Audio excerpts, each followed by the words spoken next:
નમસ્કાર વિદ્યાર્થી મિત્રો, તમે બધા જાણો છો કે અલગ અલગ ખૂણાઓ જેના માપ આપેલા હોય તે કેવી રીતે દોરી શકાય.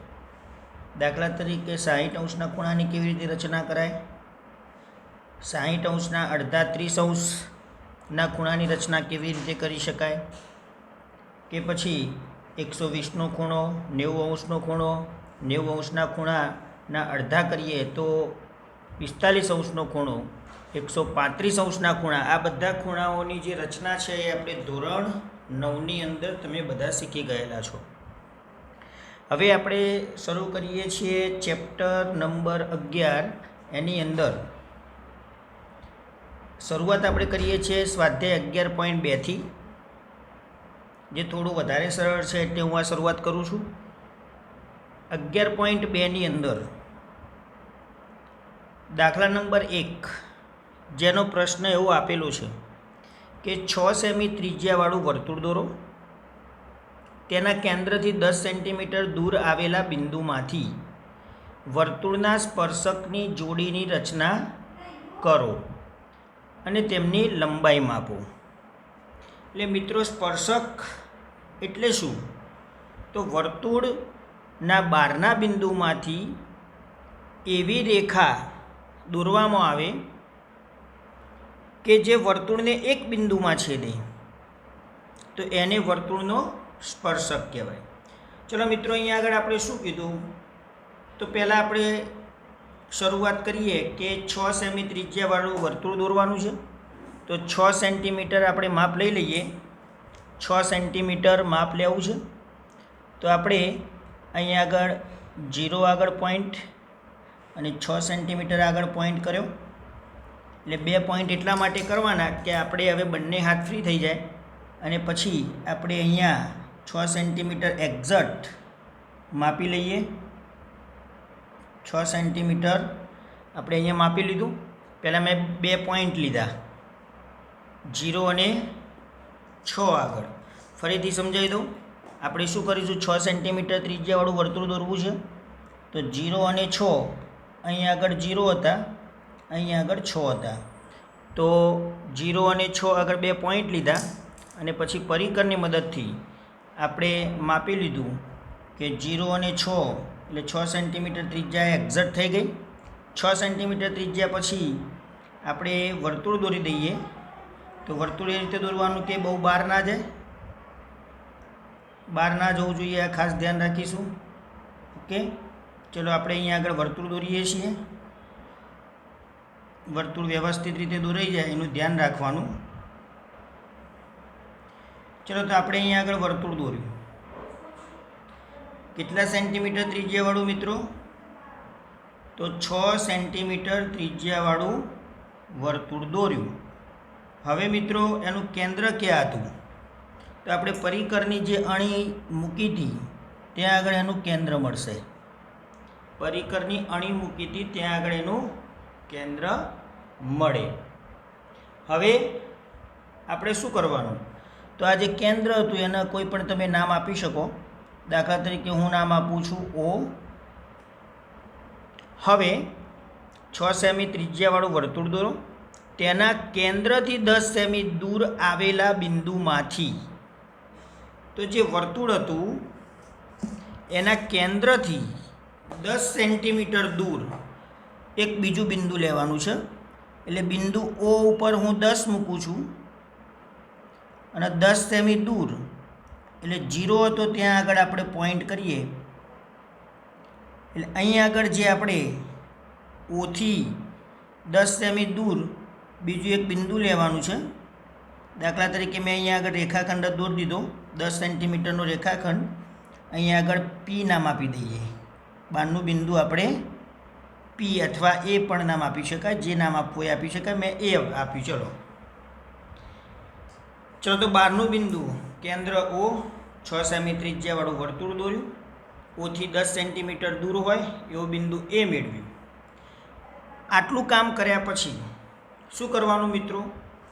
તો OA, આ જે રેખાખંડ છે 10 સેન્ટીમીટરનો, એનો તમારે લંબ દ્વિભાજક દોરવાનો.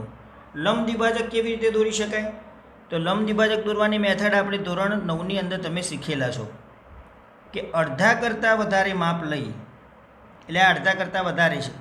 આમ તો આ 6 સેન્ટીમીટરનું આપણે વર્તુળ દોર્યું હતું, જે 10 કરતાં વધારે જ કહેવાય, પણ અડધા કરતાં વધારે માપ લઈ, અલગ ચાપ મળે એટલે હજુ પણ હું થોડું વધારે માપ લઈ લઉં છું. અડધા કરતાં વધારે માપ લઈ ઓ ઉપરથી ઉપરની સાઈડ આ રીતે ચાપ મારવાનો, ઓ ઉપરથી નીચેની સાઈડ ચાપ મારવાનો, એક ઉપરની સાઈડ ચાપ માર્યો, એક નીચેની સાઈડ ચાપ માર્યો. હવે આપણે એ જ રીતે એ જ માપ રાખવાનું, માપમાં કોઈ પણ પ્રકારનો ફેરફાર કરવાનો નથી. હવે એ ઉપરથી આ ચાપને સ્પર્શે તે રીતે આ બે ચાપ ફરીથી માર્યા.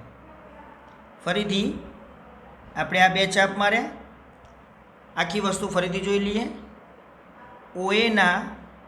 ઓએનું જે માપ હોય એનો અડધા કરતાં વધારે, એટલે ઓએ 10 હતા, એટલે 10 કરતાં 10ના અડધા 5 સેમી કરતાં વધારે માપ લેવાનું.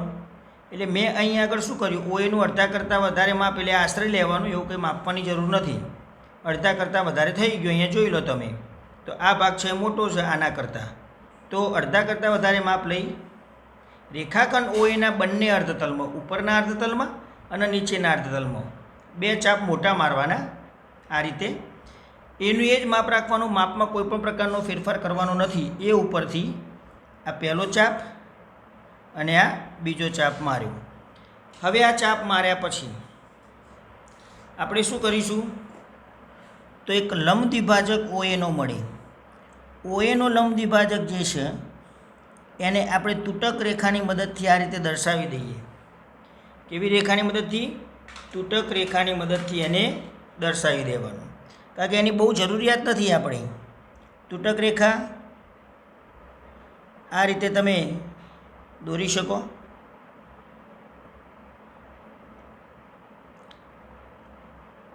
તમારે પેન્સિલનો એનો ઉપયોગ કરીને આકૃતિ દોરવાની થાય. નોટની અંદર કદાચ દોરવી હોય તો વ્યવસ્થિત પ્રેક્ટિસ કરીને પછી રંગીન પેનથી દોરવી હોય તો દોરી શકાય, પણ 2-3 વખત આકૃતિ છે એ તમારે પેન્સિલથી પહેલાં પ્રેક્ટિસ કરી લેવાની, જેથી ફેર નોટની અંદર એની ભૂલ ના પડે. તો આપણે શું કર્યું, તો ઓ એનો લંબ દ્વિભાજક મેળવ્યો, જેને આપણે લંબ દ્વિભાજકને એલ નામ આપ્યું. હવે તમે જોઈ શકો છો કે રેખા એલ ઓએને જ્યાં છેદે ત્યાં આગળ, એટલે કે ઓએનો લંબ દ્વિભાજક ઓએને એના મધ્યબિંદુ આગળ છેદશે, અને એનું મધ્યબિંદુ છે આપણે એને એક નામ આપી દઈએ બિંદુ એમ. તો બિંદુ એમ નામ આપ્યું. હવે એમ બિંદુથી ઓ બિંદુ, એમ બિંદુથી એ બિંદુ સરખા અંતરે હશે. મતલબ કે એમ ઉપર હવે આપણે પરિકર મૂકીશું. એ સુધી લંબાવો કે પછી ઓ સુધી લંબાવો, બંને સરખું જ થશે. હવે આ આપણી બંને લંબાઈશું ત્યારે સરખું જ થશે. હવે આ સરખું થાય પછી આપણે બે ચાપ મારીશું, એક આ પહેલો ચાપ અને આ બીજો ચાપ. જે 6 સેમી ત્રિજ્યાવાળું વર્તુળ હતું એમ ઉપરથી તમે બીજું સર્કલ પણ દોરી શકો. આ રીતે આછું સર્કલ દોરવાનું, બહુ ડાર્ક સર્કલ નહીં દોરવાનું, કારણ કે આખા સર્કલની આપણે જરૂર નહોતી, આપણે બે ચાપની જ જરૂર હતી. હવે કોના ઉપરથી? એમ બિંદુ ઉપરથી આપણે આ સર્કલ છે દોરીએ છીએ. ચલો ફરીથી શું કર્યું, પહેલાં 6 સેમી ત્રિજ્યાવાળું વર્તુળ દોર્યું, તેના કેન્દ્રથી દૂર 10 સેન્ટીમીટર દૂર એ બિંદુ શોધ્યું. ઓ એને જોડી દીધા. ઓ એનો લંબ દ્વિભાજક અડધા કરતાં વધારે માપ લેવાનું, ઉપર ચાપ નીચે ચાપ, એ ઉપરથી ઉપર ચાપ નીચે ચાપ, બંને ચાપ છેદે તે રીતે. લંબ દ્વિભાજક એલ દોર્યો. લંબ દ્વિભાજક એલ ઓ એને જ્યાં છેદે ત્યાં એમ નામ આપ્યું. એમથી ઓ માપ્યું, એમથી એ માપો, સરખું જ થશે. ઓ એમ જેટલી ત્રિજ્યા લઈ, એમને કેન્દ્ર લઈ વર્તુળ દોર્યું, અને એ વર્તુળ 6 સેમી ત્રિજ્યાવાળા વર્તુળને જ્યાં છેદે, એટલે ક્યાં છેદે છે, તો બંને વર્તુળ ભેગા ક્યાં થાય છે, તો અહીંયા આગળ. તો અહીંયા એ આપ્યું છે એટલે અહીંયા આગળ નામ આપી દો P બંને વર્તુળ ભેગા ક્યાં થાય છે? અહીંયા આગળ નામ આપી દો ક્યુ. તો બંને વર્તુળોનું છેદબિંદુ જેને આપણે પી અને ક્યુ કીધા, હવે આપણે એ ઉપરથી એ જે બિંદુ હતું ત્યાંથી જે ક્યુ બિંદુ હતું એને આપણે જોડી દઈએ. એટલે આ પહેલો સ્પર્શક મિત્રો તૈયાર થયો. ચલો હવે એ બિંદુ ઉપરથી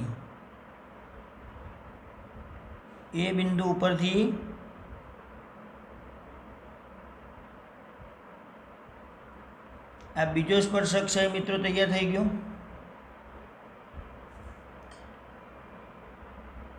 તો બંને સ્પર્શકો એ પી અને એ ક્યુ હંમેશા બહારના બિંદુમાંથી જ્યારે સ્પર્શકો દોરવામાં આવે ત્યારે સ્પર્શકોની લંબાઈ કેવી થાય?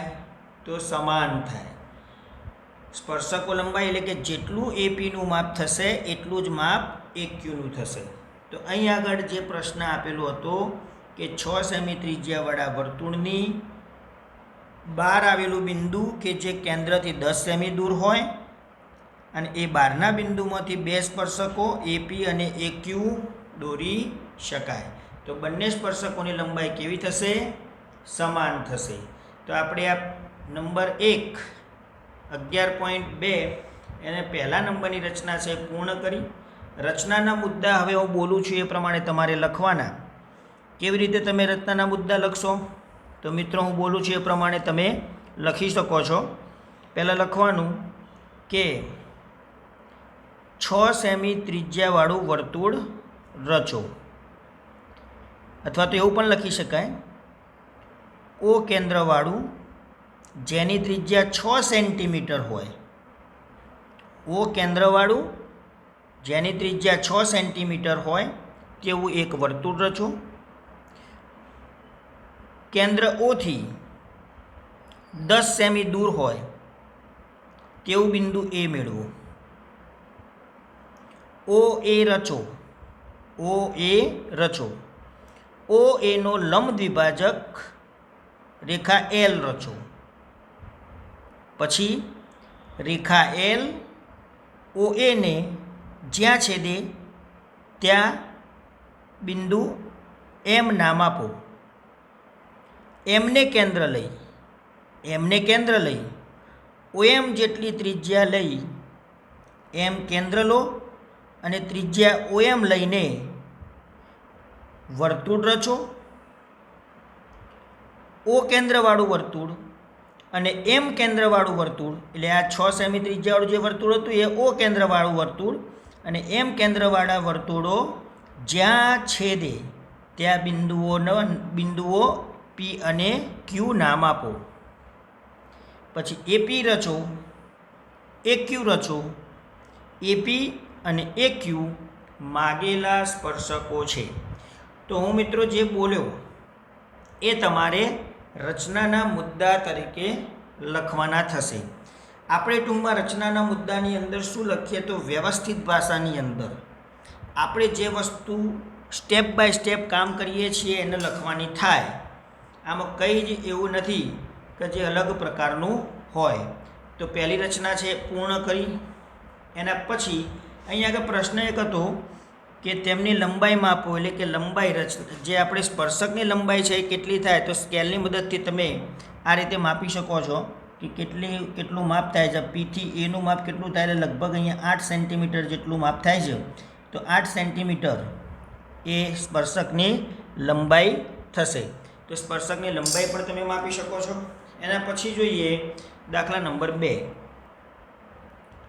તો અહીંયા પ્રશ્ન છે કે 4 સેમી ત્રિજ્યાવાળા વર્તુળને સમકેન્દ્રી એટલે એવા વર્તુળો કે જેના કેન્દ્ર સમાન હોય પરંતુ ત્રિજ્યા અલગ અલગ હોય તેવા વર્તુળોને સમકેન્દ્રી વર્તુળો કહેવાય. તો 4 સેમી ત્રિજ્યાવાળા વર્તુળને સમકેન્દ્રી બીજા 6 સેમી ત્રિજ્યાવાળા વર્તુળ પરના બિંદુમાંથી પ્રથમ વર્તુળના સ્પર્શકની રચના કરો અને તેની લંબાઈ માપો. એટલે અહીંયા આગળ મિત્રો 2 વર્તુળો દોરવાના. કેટલા સેન્ટીમીટરના? ત્રિજ્યાવાળા તો આપણે 4 સેન્ટીમીટર અને 6 સેન્ટીમીટર ત્રિજ્યાવાળા હોય એવા બે વર્તુળોની રચના કરવાની છે. તો 4 સેન્ટીમીટર આપણે પહેલાં લખી દઈએ કે 4 સેન્ટીમીટર અહીંયા થાય છે અને 6 સેન્ટીમીટર અહીંયા થાય છે. તો અહીંયા આગળ મેં આ 0, અહીંયા 4 અને અહીંયા 6. તો 4 સેમી ત્રિજ્યાવાળું વર્તુળ પણ દોરવાનું છે અને 6 સેમી ત્રિજ્યાવાળું વર્તુળ પણ દોરવાનું છે. તો પહેલાં આપણે 6 સેન્ટીમીટર ત્રિજ્યાવાળું વર્તુળ દોરી દઈએ. મોટું વર્તુળ પ્રથમ દોરવાનું, વચ્ચોવચ્ચ આપણે દોરી શકાય. તો 6 સેન્ટીમીટર ત્રિજ્યાવાળું વર્તુળ, કેન્દ્ર બરાબર યાદ રાખજો, કારણ કે સમકેન્દ્રી વર્તુળો છે, એક જ કેન્દ્ર હોય, કેન્દ્ર તો એક જ રાખવાનું છે. 6 સેમી ત્રિજ્યાવાળું વર્તુળ છે એ પહેલાં આપણે દોરીએ છીએ. ચલો આપણે 6 સેન્ટીમીટર ત્રિજ્યાવાળું વર્તુળ દોર્યું.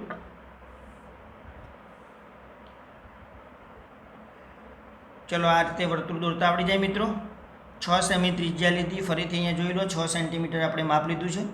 હવે 4 સેન્ટીમીટર માપ લઈ લઈએ, 4 સેન્ટીમીટર ઓછું કરી દઈએ. ઓકે, આ 4 સેન્ટીમીટર ત્રિજ્યા લઈ લીધી.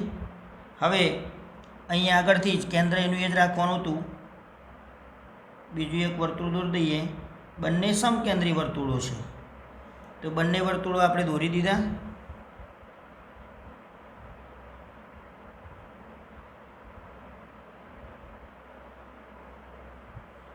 બંને વર્તુળ દોરી દીધા. એક 4 સેમી ત્રિજ્યાવાળું, એક 6 સેમી ત્રિજ્યાવાળું, બંને વર્તુળો જેમના કેન્દ્ર સમાન. દાખલા તરીકે કેન્દ્ર છે એને O કહેવાય. હવે આપણે બે વર્તુળો દોર્યા. હવે શું કીધું મિત્રો કે જે 6 સેમી ત્રિજ્યાવાળું વર્તુળ હતું એના કોઈ પણ બિંદુમાંથી, એટલે કે દાખલા તરીકે આપણે અહીં આગળ ઓથી આ 6 સેમી ત્રિજ્યા હતી એટલે અહીંયા ત્રિજ્યા મેં દોરી. આ 6 સેમી ત્રિજ્યા, તો મોટા વર્તુળ પરના કોઈ પણ બિંદુમાંથી, એટલે દાખલા તરીકે અહીંયા આગળ P બિંદુ છે, આ બિંદુમાંથી, એટલે મોટા વર્તુળ પરના બિંદુમાંથી નાના વર્તુળને સ્પર્શકો દોરવાના છે. એટલે આગળ આપણે રચના જોઈ એ જ મેથડનો ઉપયોગ અહીં આગળ કરવાનો. શું કરવાનું મિત્રો? તો આ OP આપ્યો છે, P ક્યાં છે? તો મોટા વર્તુળ ઉપર. હવે OPનો શું દોરવાનો થાય? લંબ દ્વિભાજક. તો આપણે લંબ દ્વિભાજક દોરીશું. એટલે શું કરવાનું? OPનું અડધા કરતાં વધારે માપ લેવાનું. એક ઉપરની બાજુ ચાપ માર્યો, એક નીચેની બાજુ ચાપ માર્યો. જ્યારે લંબ દ્વિભાજક દોરતા હોય ત્યારે પહેલાં ચાપ મોટા દોરવાના. O ઉપરથી બંને બાજુ આપણે આ રીતે ચાપ માર્યા. હવે આ જ માપ રાખવાનું, માપમાં કોઈ પણ પ્રકારનો ફેરફાર નહીં કરવાનો. P ઉપર પરિકર મૂક્યું અને હવે આ ચાપ છે એને આપણે ભેગા કરી દઈએ. બંને ચાપ છે આપણે એને ભેગા કરી દઈએ છીએ અને આપણે સરસ મજાનો લંબ દ્વિભાજક જે આપણે તૂટક રેખાની મદદથી દોરીએ છીએ. તો તૂટક રેખાની મદદથી આપણે લંબ દ્વિભાજકની રચના કરી દઈશું. તો આપણે આ લંબ દ્વિભાજક જેની વધારે જરૂર નથી એટલે એને તૂટક રેખા વડે દર્શાવીશું. આ રીતે આપણે આકૃતિ પણ સારી લાગશે અને જે વસ્તુની આપણે વધારે જરૂરિયાત હોય એને જ ડાર્ક રાખવાની, બાકી બધું તૂટક રેખામાં તમે દર્શાવો તો વાંધો નહીં. તો આપણે આ તૂટક રેખાની અંદર એનો લંબ દ્વિભાજકને આપણે L કહીશું. ફરીથી મિત્રો શું કર્યું કામ? તો એક 6 સેમી ત્રિજ્યાવાળું વર્તુળ દોર્યું, કેન્દ્ર એનું એ જ રાખવાનું હતું. 4 સેમી ત્રિજ્યાવાળું વર્તુળ દોર્યું, પછી 6 સેમી ત્રિજ્યા હતી એના ઉપર બિંદુ P લીધું, OPને જોડ્યા. એ બી OP જોડો. OPનો લંબ દ્વિભાજક એટલે OPનું અડધા કરતાં વધારે માપ લઈ O ઉપરથી ઉપર નીચે ચાપ માર્યા, P ઉપરથી ઉપર નીચે ચાપ માર્યા. બંને ચાપ જે ભેગા થાય છે એમને જોડતો આપણે એક રેખા દોરી દઈએ જેને લંબ દ્વિભાજક L કહીએ. હવે L છે એ OPને જ્યાં છેદે ત્યાં નામ આપી દઈશું M. OP ને રેખા L જ્યાં છેદે ત્યાં નામ આપી દઈશું M. હવે M ઉપરથી એક વર્તુળ દોરવાનું થાય. OM ત્રિજ્યાવાળું, તો એમથી પીનું જે માપ થશે એટલું જ માપ ઓનું થશે. તો એમ ઉપરથી આપણે એક વર્તુળ દોરવાનું થશે. આ વર્તુળ, આ જે નાનું વર્તુળ હતું એને છેદે, એટલે આ રીતે આપણે વર્તુળને છેદે એ રીતે અહીંયા ચાપ છે એ ડાર્ક રાખીશું. 4 સેમી ત્રિજ્યાવાળા વર્તુળને જ્યાં છેદે ત્યાં. તો આ રીતે એક વર્તુળ મળશે.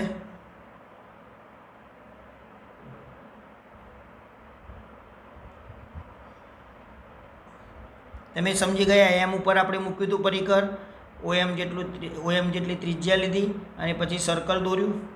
હવે આ સર્કલ દોર્યા પછી તમે જોઈ શકો છો કે એમ કેન્દ્રવાળું જે વર્તુળ છે એ અને 4 સેમી ત્રિજ્યાવાળું વર્તુળ છે એ, એનું જે છેદબિંદુ હતું ત્યાં આગળ આપણે નામ આપી દેવાના A અને અહીં આગળ મળશે B. તો બંને વર્તુળ જ્યાં ભેગા થાય ત્યાં A અને B નામ આપ્યા. હવે Pને જોડી દો B સાથે, Pને જોડી દો B સાથે, Pને જોડી દો A સાથે, Pને A સાથે જોડ્યો, Pને B સાથે જોડ્યો. PA અને PB આ બંને સ્પર્શકો થયા. 6 સેમી ત્રિજ્યાવાળું વર્તુળ જે હતું એના ઉપરનું બિંદુ, એ બિંદુ ઉપરથી 4 સેમી ત્રિજ્યાવાળા વર્તુળને સ્પર્શકો આપણે દોરી દીધા. ચલો હવે રચનાના મુદ્દા જે કામ કર્યું એને આપણે ક્રમ અનુસાર તમારે યાદ રાખવાના અને લખવાના થાય. તો પહેલાં શું કામ કર્યું? તો પહેલાં કામ કર્યું કે જેના કેન્દ્ર O હોય, જેનું કેન્દ્ર O હોય તેવા 4 સેમી અને 6 સેમી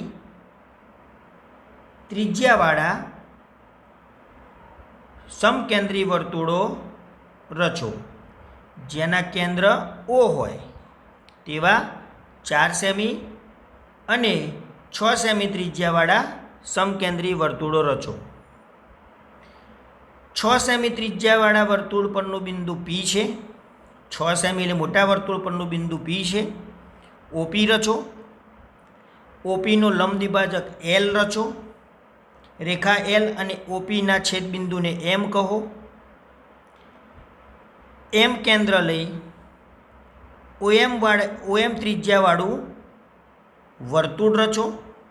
M કેન્દ્ર તથા OM જેટલી ત્રિજ્યા લઈ વર્તુળ રચો. હવે M કેન્દ્રવાળું વર્તુળ અને 4 સેમી ત્રિજ્યાવાળા વર્તુળો જ્યાં છેદે, M કેન્દ્રવાળું વર્તુળ અને 4 સેમી ત્રિજ્યાવાળા વર્તુળ જ્યાં છેદે ત્યાં છેદબિંદુઓના નામ A અને B આપો. PA અને PB એ માગેલા સ્પર્શકો છે. અહીંયા આગળ પ્રશ્ન હતો કે તેની લંબાઈ માપો. માપવી હોય તો માપી શકાય. તમે સેન્ટીમીટરની અંદર જોઈ શકો છો કે લગભગ આપણે એની લંબાઈ છે 4.5 જેટલી થાય છે. 4.5 Pથી આ જે વર્તુળો જે ભેગા થયા એનું આપણે માપ લઈએ તો 4.5 એટલે PB અને PAનું માપ 4.5 સેન્ટીમીટર થશે. તો આ રીતે આપણે બીજા નંબરની રચના એ પણ આપણે પૂર્ણ કરી. પહેલી જ રચના જેવી હતી. રચનામાં કોઈ ફેરફાર નહોતો. થોડો ફેરફાર આની અંદર એવો હતો કે સમકેન્દ્રી વર્તુળ હતા. મોટા વર્તુળ પરના બિંદુને બહારનું બિંદુ ગણી લેવાનું અને પછી આ રીતે રચના દોરી શકાય. રચનાના મુદ્દા ક્રમ અનુસાર મેં સમજાય એ પ્રમાણે તમે લખી દેજો મિત્રો. એના પછી રચના નંબર 3 જોઈએ. ચલો અહીંયા મિત્રો મેથડ પહેલી અને બીજી રચના જે આપણે શીખ્યા એ પ્રમાણે જ છે. શું આપેલું છે અહીંયા જોઈ લો મિત્રો કે 3 સેમી ત્રિજ્યાવાળું પહેલાં વર્તુળ દોરવાનું. એ વર્તુળ દોર્યા પછી તેના કેન્દ્રથી લંબાવેલા વ્યાસ પર, એટલે આપણે જે વર્તુળ દોર્યું હોય અને એનો વ્યાસ આપણે લંબાવવાનો કેટલો, તો કેન્દ્રથી અંતર 7 સેમી થાય તે રીતે. એટલે જે બહારના બિંદુઓ મળશે P અને Q, અને આ P અને Qમાંથી 2 સ્પર્શકો છે દોરવાના છે. તો આપણે પહેલું કામ શું કરવાનું છે? 3 સેન્ટીમીટર ત્રિજ્યાવાળું વર્તુળ દોરવાનું. 3 સેન્ટીમીટર માપ લઈ લઈએ પહેલાં. તો 3 સેન્ટીમીટર માપ લેવાનું છે પહેલાં. તો 3 સેન્ટીમીટર એટલે નાનું જ વર્તુળ આપણે દોરવાનું થશે. ચલો આપણે માપ લઈએ 3 સેન્ટીમીટર. 3 સેન્ટીમીટર માપ લઈ લીધું. ઓકે, હવે આપણે 3 સેન્ટીમીટર ત્રિજ્યાવાળું વર્તુળ જે વચ્ચે આપણે દોરીશું, જગ્યા રાખવી પડશે ડાબી બાજુ જમણી બાજુ. ઓકે, હવે આપણે આ 3 સેમી ત્રિજ્યાવાળું વર્તુળ દોર્યા પછી એના આપણે વ્યાસની પણ રચના કરવાની છે. તો આપણે 3 સેમી ત્રિજ્યાવાળું વર્તુળ દોર્યું. પહેલું કામ.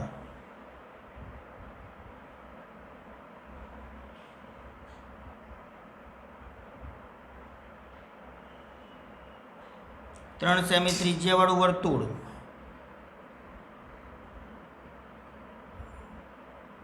જેનું કેન્દ્ર આપણે O કહીશું.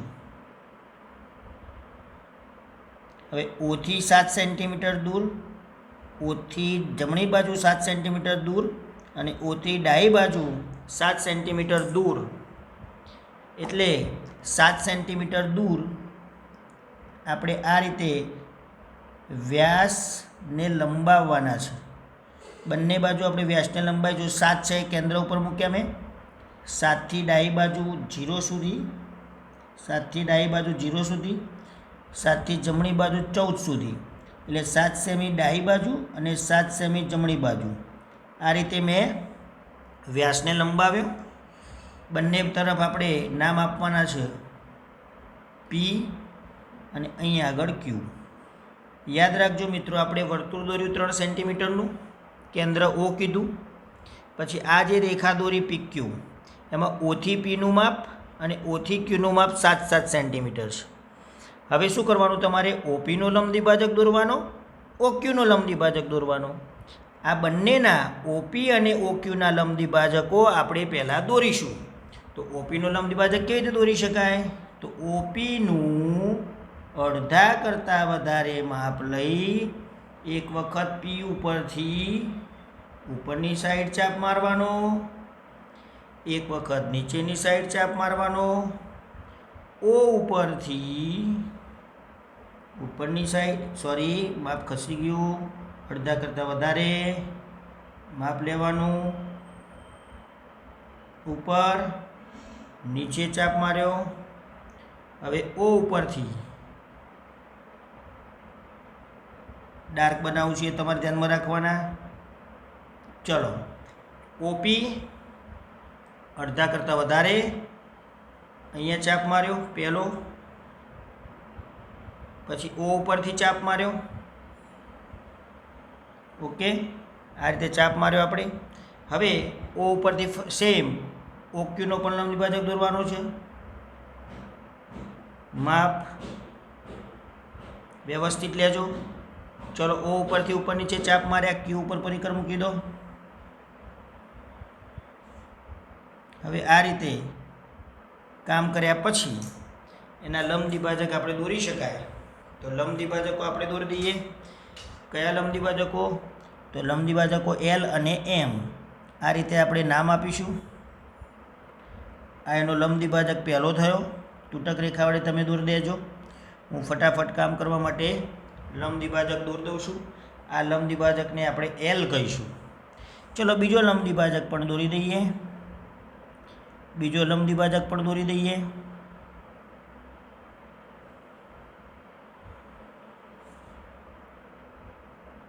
લંબ દ્વિભાજકને આપણે શું કહીશું? L અને બીજો લંબ દ્વિભાજક M. હવે તમે જોઈ શકો છો મિત્રો કે L OPને જ્યાં છેદે ત્યાં બિંદુ M નામ આપી દો. આ બિંદુ છે M. અહીંયા જે બિંદુ મળ્યું એને કહેવાય N. હવે M એ OPનું મધ્ય બિંદુ થયું. ઓથી P નું મધ્ય બિંદુ M થયું. તો P અને O બંને સરખા અંતરે છે M થી. હવે શું કરવાનું હતું મિત્રો? તો એમ ઉપર પરિકર મૂક્યું, OM જેટલી ત્રિજ્યા લીધી અને આપણે આ રીતે સર્કલ દોરવાનું થાય. આ પહેલો ચાપ, આપણે આમ તો ચાપની જરૂર પડે, આ પહેલો ચાપ દોર દો અને આ બીજો ચાપ દોર દો તો પણ ચાલે. અને જો સર્કલ દોરવું હોય તો થોડું આછું આપણે સર્કલ છે એ દોરી શકાય. સર્કલ ના દોરો પણ તો પણ ચાલે અને દોરશો તો પણ વાંધો નહીં. તો આ રીતે આપણે સર્કલ દોર્યું, દોરવું તો દોરી દો, પણ ખાસ ભૂલ ના પડે ધ્યાન રાખજો. સેમ એ જ રીતે આ N અને Qનું જેટલું માપ હતું એટલું O સુધીનું હતું. અહીંયા આગળ પણ બે જ ચાપની જરૂર પડે. અહીંયા પહેલો ચાપ, અહીંયા બીજો ચાપ. N ઉપર પરિકર મૂક્યું હતું, આ બંને ચાપ મારે, આપણે એની જરૂર હતી. સર્કલ દોરવો તો દોરી શકાય આ રીતે.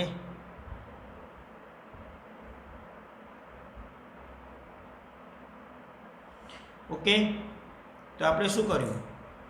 તો M ઉપર પરિકર મૂક્યું, OM જેટલી ત્રિજ્યા લીધી અને પછી આ વર્તુળ દોર્યું. આ વર્તુળ છે દોર્યું. M કેન્દ્ર ઉપરથી OM જેટલી ત્રિજ્યા લઈને વર્તુળ દોર્યું. N ઉપર પરિકર મૂક્યું, N કેન્દ્ર લીધું અને ON જેટલી ત્રિજ્યા લઈને વર્તુળ દોર્યું. હવે મેઇન વસ્તુ કે જે 3 સેમી ત્રિજ્યાવાળું વર્તુળ હતું તે અને બાકીના બે વર્તુળો જે આપણે દોર્યા, જ્યાં છેદે ત્યાં આપણે નામ આપીશું અનુક્રમે. દાખલા તરીકે અહીંયા આગળ બિંદુ છે, ત્યાં આગળ આપણે નામ આપી દો A, અહીંયા આગળ બિંદુનું નામ આપી દો B, અહીંયા આગળ બિંદુનું નામ આપી દો C અને અહીંયા આગળ બિંદુનું નામ આપી દો D. A B C D. હવે P ઉપરથી એટલે બહારના બિંદુમાંથી 3 સેમી ત્રિજ્યાવાળા વર્તુળનો આ પહેલો સ્પર્શક દોર્યો. એ જ રીતે Pમાંથી આપણે આ બીજો સ્પર્શક દોર્યો. બંને સ્પર્શકો દોર્યા. P બહારના બિંદુમાંથી, PA સ્પર્શક, PB સ્પર્શક.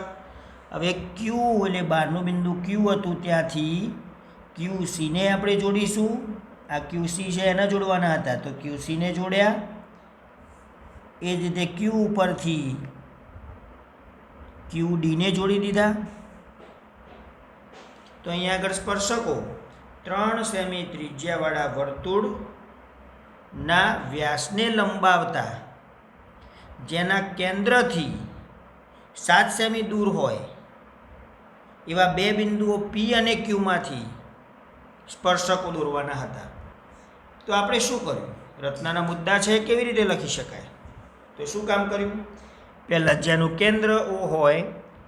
કેન્દ્ર O હોય તેવું 3 સેમી ત્રિજ્યાવાળું વર્તુળ રચો. તેનો વ્યાસ PQ એવો રચો, તેના વ્યાસને સમાવતી રેખા એવી રચો કે જેથી OP બરાબર OQ બરાબર 7 થાય. વ્યાસને સમાવતો રેખાખંડ લખશો તો પણ વાંધો નહીં. ફરીથી બોલી દઉં કે જેનું કેન્દ્ર O હોય તેવું 3 સેમી ત્રિજ્યાવાળું વર્તુળ રચો. ઓમાંથી પસાર થતો રેખાખંડ PQ એવો રચો કે જેથી OP બરાબર OQ બરાબર 7 થાય. હવે OPનો લંબ દ્વિભાજક L રચો, OQનો લંબ દ્વિભાજક M રચો. L અને OPનું છેદબિંદુ M છે, M અને OQનું છેદબિંદુ N છે. M કેન્દ્ર લઈ OM ત્રિજ્યાવાળું વર્તુળ રચો. M કેન્દ્ર લઈ OM ત્રિજ્યાવાળું વર્તુળ રચો. M કેન્દ્રવાળું વર્તુળ અને O કેન્દ્રવાળા વર્તુળોના છેદબિંદુઓ A અને B છે. પછી શું કર્યું? O કેન્દ્રવાળું વર્તુળ અને N કેન્દ્રવાળું વર્તુળ જ્યાં છેદે ત્યાં શું નામ આપવાનું? C અને D. ઓકે, તો આ રીતે PA અને PB રચો. QC અને ક્યુડી રચો. તો પીએપીબી અને ક્યુસીક્યુડી એ માગેલા સ્પર્શકો છે. તો આપણે મિત્રો 3 રચનાઓ પૂર્ણ કરી. આ 3 રચનાઓ છે. પહેલી રચના ઉપરથી જ બીજી હતી, બીજી છે પહેલી બીજીનો ઉપયોગ જ ત્રીજીમાં થાય છે. તો 3 આમ તો સેમ હતી, આની અંદર કંઈ વધારે હતું નહીં. તો આ 3 રચનાઓની પ્રેક્ટિસ તમે પહેલાં રફ નોટની અંદર કરજો. ફેર નોટની અંદર જ્યારે તમે રચના દોરો ત્યારે તમે રંગીન પેનનો ઉપયોગ કરી શકો, પણ એક્ઝામની અંદર જ્યારે આપણે બોર્ડની એક્ઝામ આપતા હોય ત્યારે રંગીન પેનનો કોઈ ઉપયોગ કરવાનો નથી, પેન્સિલનો જ ઉપયોગ કરવાનો છે. એ ધ્યાન રાખીશું. રચનાના મુદ્દા તમે જાતે મિત્રો લખી શકો છો. જે આપણે કામ કર્યું છે સ્ટેપ બાય સ્ટેપ એને વ્યવસ્થિત તમે ભાષામાં લખી શકો છો, અને છતાં પણ મેં લેક્ચરમાં તમને કીધેલું જ છે કઈ રીતે લખી શકાય. ઓકે, તો આ 3 રચનાઓની પ્રેક્ટિસ તમે કરી લેજો. આગળ આપણે જે રચનાઓ આવે છે એ આના પછીના લેક્ચરની અંદર જોઈશું. ચલો, બાય બાય.